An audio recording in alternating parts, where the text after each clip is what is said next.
This is the Liectroux B6009 robotic vacuum cleaner, which is quite a sophisticated vacuum cleaner and can be operated either completely remotely via this remote control unit or manually via this touch sensitive pad on the top of the cleaner.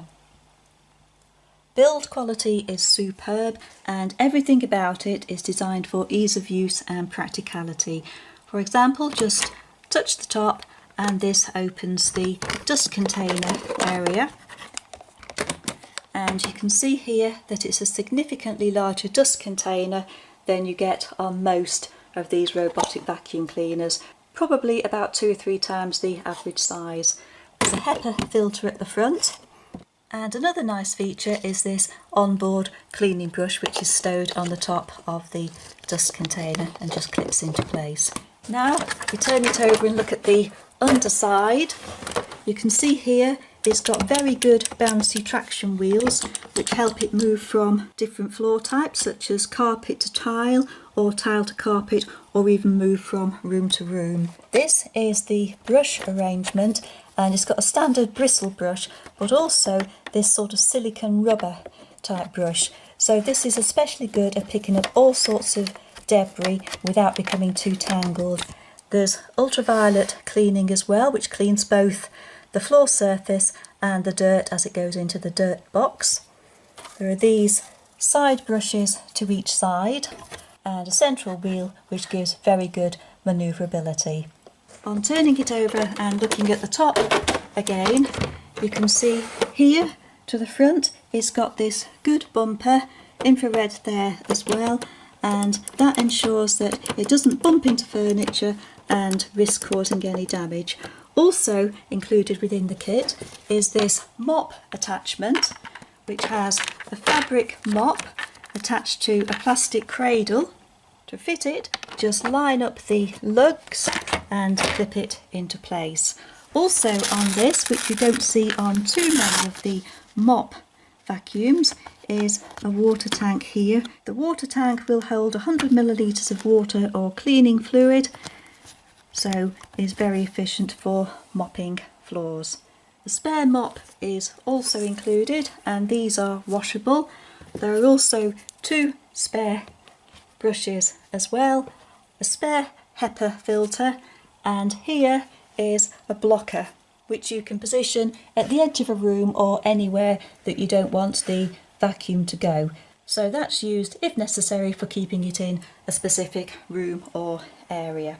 Charging can be either by plugging it in direct for use in a manual mode. Begin to charge. And there's always a voice prompt that tells you what stage it's at. It's got 4 bars flashing here which show that it's almost fully charged, up to 100% there.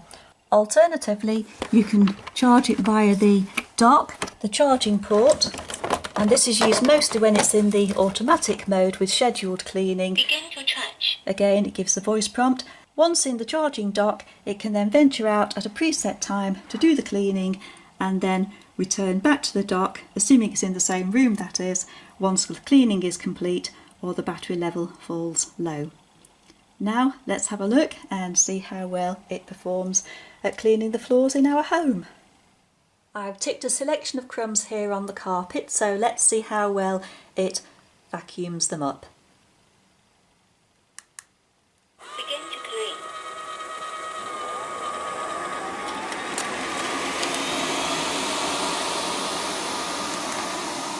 Now it's passed over, we can have a closer look at how well it's sucked up the crumbs. This now is really hands and knees job, with the camera about 3 inches from the carpet, and we can see closely that some of the very small and fine crumbs remain, so really it needs to go over those again. But looking at it from a distance, which would be a more natural thing to do, then it certainly looks as though it's done a good job. I've now scattered quite a lot of crumbs on some lino to see how it copes with these. Let's have a look. Begin to clean.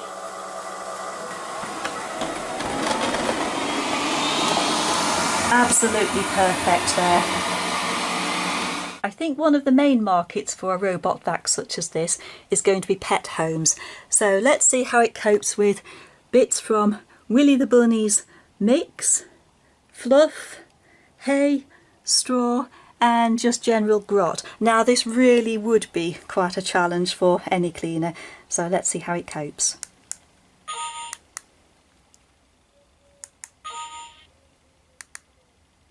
Begin to clean.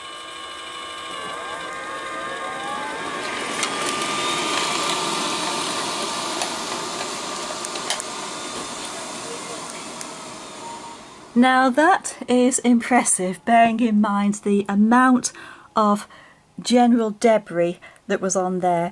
Yes, it does need an extra pass because it's not picked up all the fluff and it's not picked up all the crumbs. But for the difference that made, that is impressive, and I really would not have expected everything to be swept up. But we'll have another go on the fluff and see how it is with that. So the same debris in reverse. Begin to clean.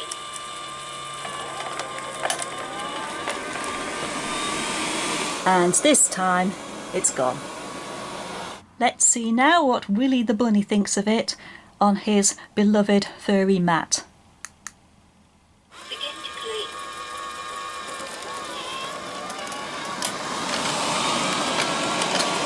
Well, he's not very bothered by it.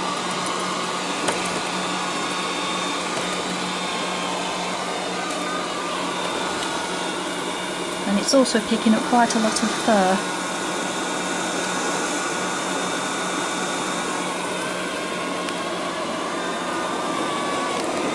See there, it also went down the rug so it can navigate different points. And back up the rug again. Now on laminate floor, where I scatter some hair and some dust. Let's see how it copes with this. Begin to clean.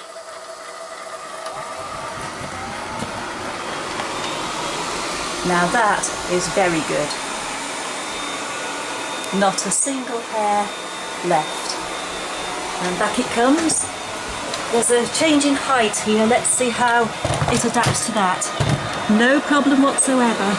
And you can see the height difference there is probably just under an inch and a little bit less on the other side. So about an inch there, and it navigated with no difficulty onto the carpet.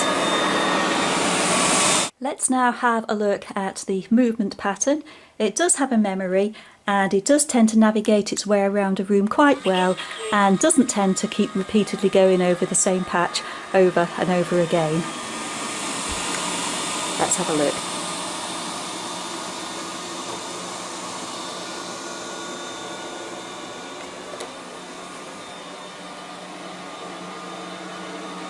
Notes the path it's taking coming down.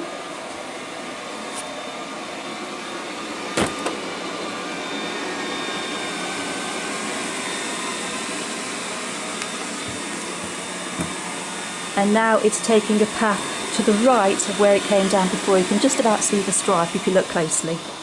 So there's no repeat vacuuming there.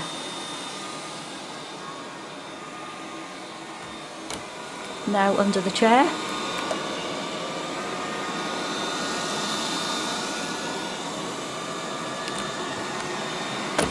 It does nudge furniture lightly, but it's not going to cause any damage.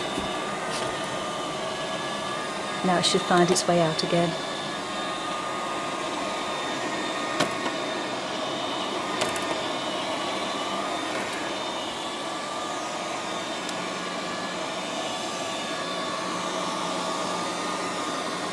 And it didn't go back under the chair.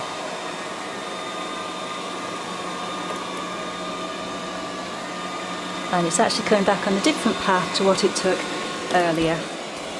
Only just, but that's limited by the width of the room and the furniture. But the navigation certainly seems to be working. I'm now standing at the top of our stairs and I'd like to see if the sensors beneath it prevent it taking a tumble down the stairs. Let's have a look. Begin to clean. My hand's here at the ready just in case. No, it stopped it going down. Time now to look at the mopping and fill the water tank. Takes about 100 mils. Easy to fill, but do remove it from the back so nothing gets spilled on the machine itself.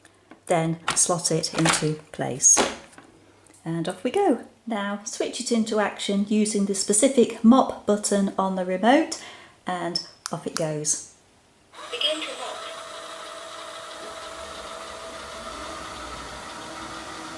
Very smooth and very quiet operation. This doesn't vacuum, it just purely mops. And now let's have a look at where it's wiped. You can see on my finger, hopefully, that it's slightly damp, dry finger, slightly moist. So the floor is slightly damp, and you can see there where it's mopped, i.e. there, and there's the dry section. So this certainly works very well. Very pleased with the navigation because it hasn't actually double mopped anywhere.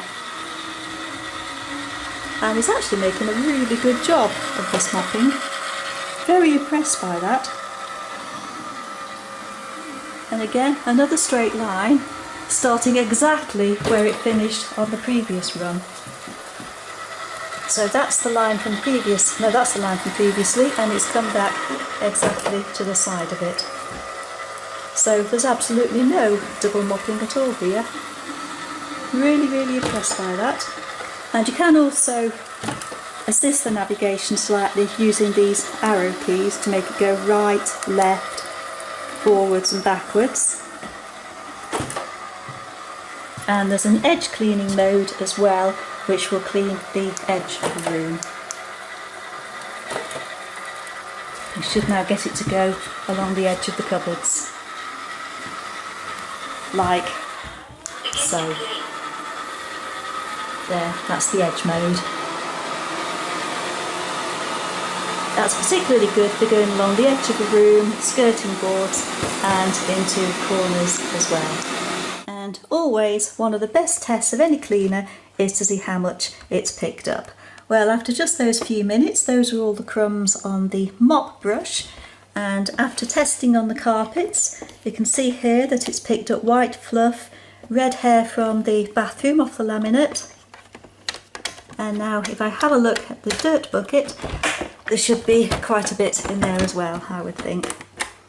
Everything's very, very easy to access, and you can see there, that is the dust bucket. Quite shameful really, isn't it? Just unclip the catch to open it, and then we can see what we've got. We've got all the white fur from Willy, and the HEPA filter is quite clean there. And this lifts out a bit fiddly with one hand while the other's holding the camera, but there we are, we can see exactly what we've got in here. Just dust, general grot, hay, straw, the hair, the bits of rabbit food.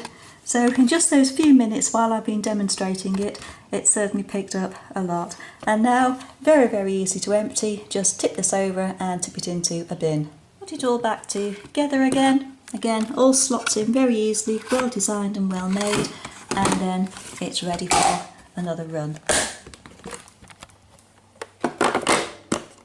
Couldn't be easier than that. And it can even return itself to its own charging dock. Return to charge dock to charge.